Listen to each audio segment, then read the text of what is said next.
Hi everybody.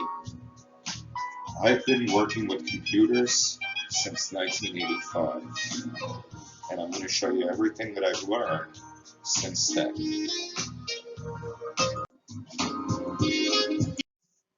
First, let's talk about some old equipment. Everybody has old equipment, and you don't have to have the latest equipment.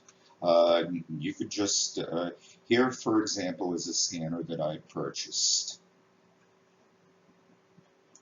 And I purchased it on the marketplace on Facebook. I only paid $50 for it. It was on Amazon for $200. But here's the thing, whenever you have old equipment, now every manufacturer, brother in this case, has a website that enables you to look up what's called a driver and a download. These are programs that help that device work, and without a driver, many devices will not work. The problem is that the scanner was so old that the model was discontinued. The page, my brother, was no longer being updated. And my operating system, Windows 10 in this case, wasn't even there.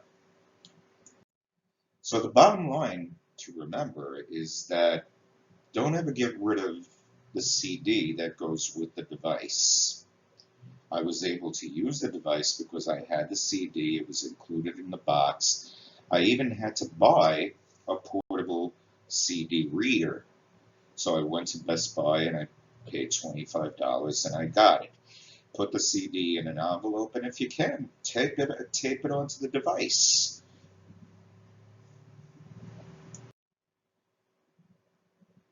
Next, I'm going to talk about devices that interface with the internet. And there's a very dangerous HTTP address. This is a very dangerous HTTP address because by typing in this address into your browser, you end up opening up a page that looks like this. And this enables you to change advanced security settings for the router. In that particular case, it's a FiOS router. Well, how do you do that? Well, anybody can go to Google and they can Google what's the default password for a FiOS router. And they'll find out that it's admin. Then they'll get a key from the back of the router.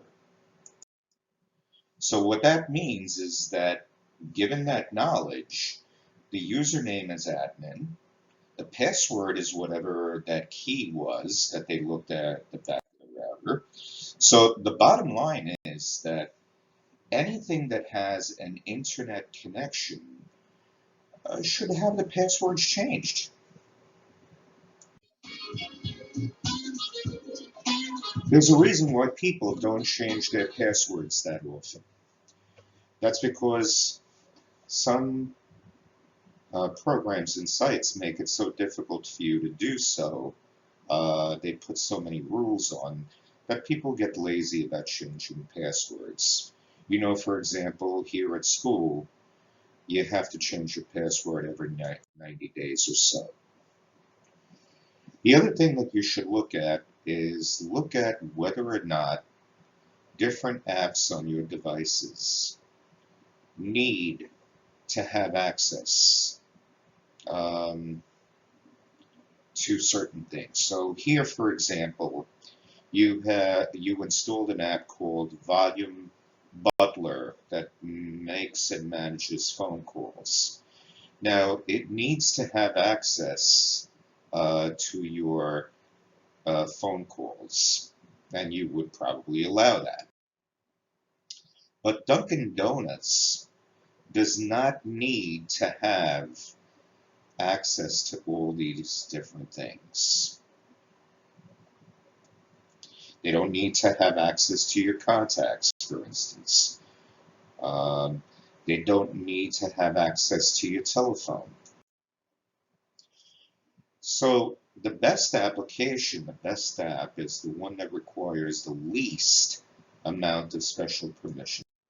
Here, for example, you'll see an email from your bank, and it looks like it's from your bank. And there's even a link in it that says, you know, you've tried logging in 3 times. Just click on this link and you'll be able to reset your account. The problem is that if you click on that link, it's a fake email. It's what they call a phishing email. And the reason that they want you to click on that link is when you click on that link, it installs software on your computer. That software is malicious software. It could be an example of malicious software that you might have heard in the news recently is ransomware. Now what happens is that the software goes on your computer and you're going to get a message that looks like this. Okay? This means that unless you pay a ransom, they are not going to give you access to your computer anymore or your device anymore. So basically speaking, a lot of people are out there looking to get your information, either to get the information itself, such as a social security number, or to implant a malicious computer software, this program. Another rule that I have is to have multiple email addresses for multiple purposes. I test out my friends, for instance. When I meet somebody new, I give them an address that's not as confidential. The reason for that is because you have some people that understand that your name is being sold and your email address is being sold to other organizations. Organizations today make money by selling not only products and services, but they sell your information to other companies. All right, so test out your friends.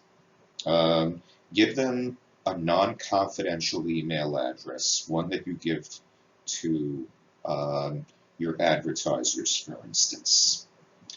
Now, for example, if you go to partycity.com and you fill out a form, Party City reserves the right to sell your email information to companies like Shutterfly and 123 Greetings, other companies that could profit from the fact that you're having a birthday, for instance. They have a right to do that because you give them the right through something called a terms of use. Now, a lot of us don't bother reading that 17 pages of legal jargon that has terms of use. But it's the same thing as you having a friend and that friend putting your telephone number on the bathroom wall. All right. The other thing that I recommend is when you do have, besides having multiple email addresses for multiple reasons, one that you give to advertisers, another one that you give to job, employers, for instance, another one that you give to family members. I recommend that people filter out their email, and it's very easy to do. Every major online program enables you to do so. Don't worry about not forwarding an email to 10 people. I love this guy. You know who this guy is? He is the Prime Minister of Finance in Haiti. He sent me an email. He told me he's got $100,000 set up in an account in a bank in New York. As long as I give him my name, my social security number, and my date of birth, it's there for me to take. Obviously, folks, it's not there for me to take. If it's too good to be true, it probably is. One thing that you have to remember, what you see on the internet, these are beautiful flowers. This is Donatella Versace, a famous designer. But you have to understand what you see on the internet is different from what you get in real life, folks, okay? This is Donatella Versace in real life, and these are those flowers. Now imagine you sending that bouquet of flowers to someone. My advice to you is when you buy something off the internet, make sure that you have people take pictures with it and send you those pictures with, um, text you those pictures or something. You want to see that what you bought is really what they are getting. Because things don't always look like what they are on the internet. There is Photoshop. Another trend that you're going to find is that we're going paperless. Banks are now charging fees if you want paper statements. And the thing that started that is something called portable document format. It's like printed on electronic paper. There are different scanner programs or apps that enable you to do that. Adobe Acrobat was one of the most premier companies that did that. If you had a scanner in the old days, you would go to File, then go to Import, then go to Scan. This window would open up. You would scan it in, and you would press Done. Now, for example, this is a receipt from a bank account that somebody has, all right? And they have their balance on there and everything like that. Now, you don't want anybody just looking at that piece of paper. One of the things that every PDF program has is the ability for you to encrypt or put a password or document security on there. That's how it's different from paper. When you install security, let's say, for example, you could put in a password so that they don't open up that document without the password. And you can also restrict other things such as paper printing the document or changing it, and so on. When you name a document, give it a descriptive name, the date, and close it out. Now, if the document has a password and you try opening it, unless you have that password, you can't open that document. So whether the document is on your computer, you send it to someone through Google Drive, or you attach it onto an email, you have to have that password in order to open that document. And it goes the same way for Microsoft Office as well. Every Microsoft Office program enables you to encrypt something with a password. And talking about password, there are different levels of passwords that you give to other people. There are different types of password that you use for different situations. You might give a public password to others. You're sending me a document, okay? The public password might be your account number or something that I would know about you. And you let me know in the email, the password is my account number. Then there's a private password that you give a trusted individual, somebody very important to you, your mother, your father, boyfriend, girlfriend, husband, wife, son, daughter, if they're grown up, okay?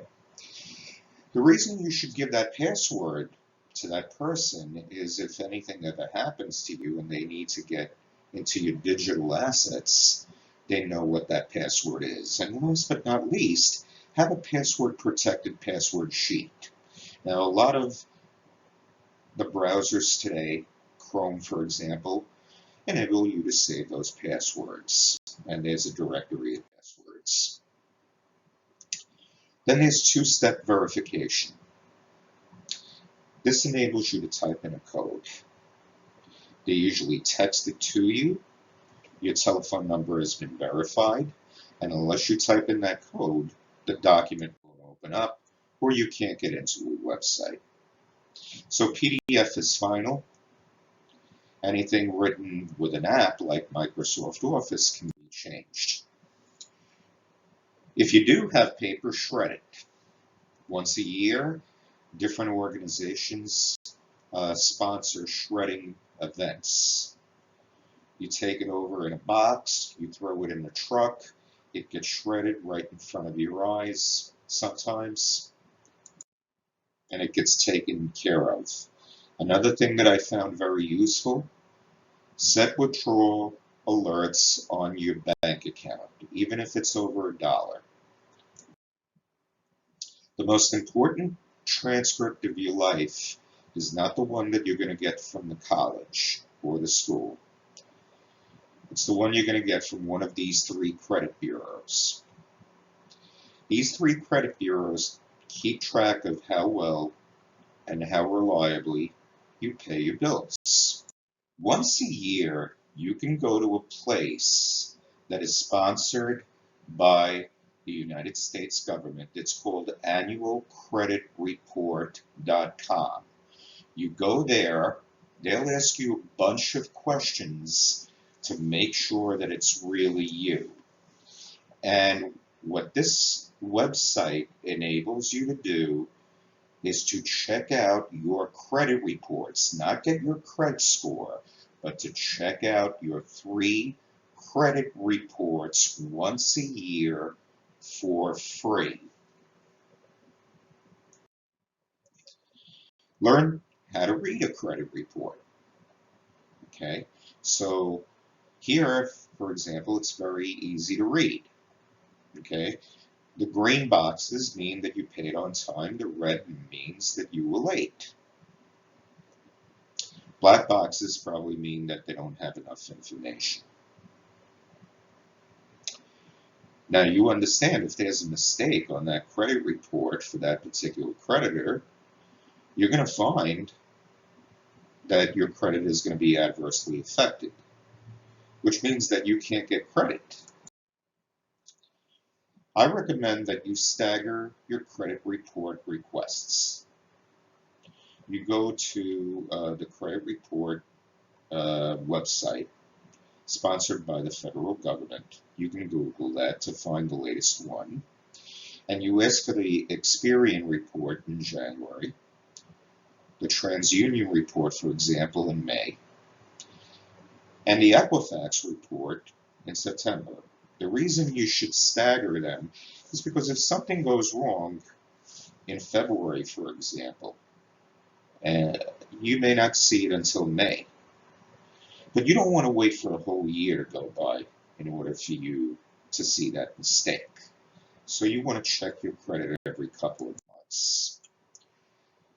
The same thing that you throw your Easy Pass in to stop it from being read will also protect your credit cards. You should also protect your smartphone or your tablet. Have it ring when lost. Have it vibrate. Okay. There are administrative tools that enable you to wipe your device clean and set it as new. The only thing you should remember is sometimes if you wipe it clean, you can't use it anymore. When you're in a public place, you have a choice of using either your phone service or the Wi-Fi that's in that public place. I recommend choosing your own phone service if you're doing anything of a financial nature, if you're checking a bank balance or paying a bill. My general rule is that if I don't have any security on my cell phone, I don't have any financial apps on that cell phone. I don't care how safe they say it is. This is not the place to whip out your cell phone and decide you got to make your car loan. Somebody just looking at you over your shoulder can just see what. Now, there's a whole new world of electronic transactions. That means you're allowed to pay for things without cash actually having to change hands. Now, whenever cash does not change hands, there are one of two ways that you can pay for something. One is to use your own funds, or what's called a checking account or a demand deposit account. The other one is a credit card. I recommend that you charge to a credit card and not your checking account, and here's why. Let's say you open up a membership at a gym. Now, it's January, a new year has started, you're all psyched up, you know that you're going to be going to the gym on a regular basis. As time goes on, February, then March, you find yourself going to the gym less and less, like I do. You decide to walk into the gym one day and cancel your membership. In doing so, the manager gives you some documentation, usually a piece of paper. What I recommend you do is go home and scan that piece of paper, if it's not available as a PDF online, and save it. Now, here's what happens. April goes by, and they charge you a membership fee. May goes by, then June, then July. You've been charged for 4 months, a membership fee each month. You have that piece of paper or the documentation from the manager dropping you from the contract. Now, if you go to your bank and try to get those 4 months back, your bank will say to you, I'm sorry, there's nothing that we can do. Your bank will say you gave us permission for them to charge your account on a continual basis. That's it. Just go in there and stop them from charging, but you're not going to get those 4 months back. With a credit card, all you have to do is show that paper canceling your membership effective February. Show that to the credit card company, and you can put a transaction in what they call a dispute. So that means that the credit card company goes back to the gym, gets the money back from the gym, and gives it back to you. Let's talk about telematics. These are systems that are on your car that help you navigate and do a number of things. Now, they are good and bad. They are good because if you are in an accident, all right, they will alert the police. A basic telematics account runs about $20 a month. It will dial the police in case your car is in an accident.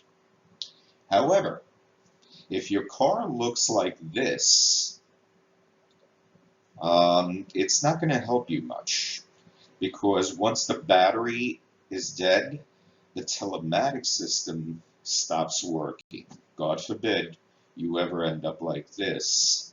The other disadvantage of a telematics system is that it spies on you. It could be used to tell the car company how you drive your car. Do you brake very hard? Do you turn very hard? Insurance companies are now allowing you to plug in devices in your USB port that see how exactly you drive. Whether or not you feel comfortable having somebody in your car seeing how you drive, I don't know if I feel comfortable with that. Then there's crowdsourcing. There is an app called Waze that gives me directions, but more than giving me the directions, it tells me exactly if there is an accident on the road, if there are the cameras that are going to record my speeding or my passing a red light. It lets me know, for example, where the cops hide with the speed traps. And it even lets me know where all the Dunkin' Donuts are. The social media falpors. Okay, social media is very big out there, but a lot of people do stupid things with their smartphones. So you might think, hey, this is the United States of America. Let me show everybody what I did this weekend by smoking crack. Uh, Tell everybody what you think of your boss. Friend takes out a camera. You're working in the kitchen. There's the mashed potatoes. You decide to lick the mashed potatoes. She takes a picture, and all of a sudden that picture goes viral. You're a teacher. You want to show everyone that you're a good time person. Here you are. It's your time on a Friday night. You've been grading all those papers. You have a glass of wine in one hand, a glass of beer in the other. All right. So everybody takes pictures, puts them on the internet. Now, even though you don't give permission to those people to take those pictures, they do anyway, because, for example, Windows Computer has something called a snipping tool, and so do a lot of cell phones. You could take a picture of that posted picture and then repost it in other places. So if you blow off work and it's the day before Halloween, okay, and I find this picture on the internet, and I'm more worried what you're doing in this costume over here, or whether or not you blew off work, that gives me a reason as your boss to fire you. And by the way, it also counts for high-level people, and so on. There are private clouds, there are public clouds. Jennifer Lawrence is an actress. Several years ago, she found out the difference between a public and a private cloud. She found out why they call it a public cloud, because even though you encrypt your pictures, it's always easy for people to find them, duplicate them, and pass them on. So my rule is that you have the right to remain silent, and if you give up that right, anything you post can and will be used against you. Another good thing is distance learning. We saw how important that is in this climate.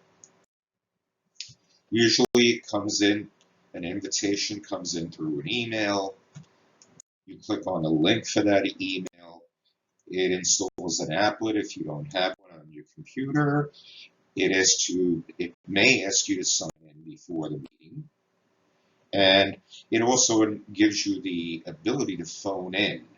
So what happens is that a lot of older computers crash if they're running video and audio on the same channel. So doing this, you call this number, you plug in a meeting ID, and in fact, if you ever have trouble hearing me on a virtual presentation, that's what you should do. Blackboard, for instance, has a way for you to phone in. You then click on a screen, it starts up a new screen, and you're seeing what I'm playing on my computer, step by step. When the meeting is over, you exit, close out the window. And there are, you might be taking a class here and there, but there are other places that are completely online. All their education is online. The last thing I tell people is back up everything. You should have a copy of something both on the internet, on a cloud somewhere, using Google Drive, using any one of the backup programs, Windows SkyDrive, I know Apple has something, and you should have a copy on a device. Something happens, you don't have internet, you have the ability to get it off your device. Something happens to your device, it gets locked up, for example, by ransomware, you have ability to back it up using the internet. I do it all the time. For example, I take my grades from an online system and I back them up to Microsoft Excel. I also do it for my important financial files that I can't afford to lose. So that's a compilation of everything that I've learned over the last 35 years working with computers. Thank you.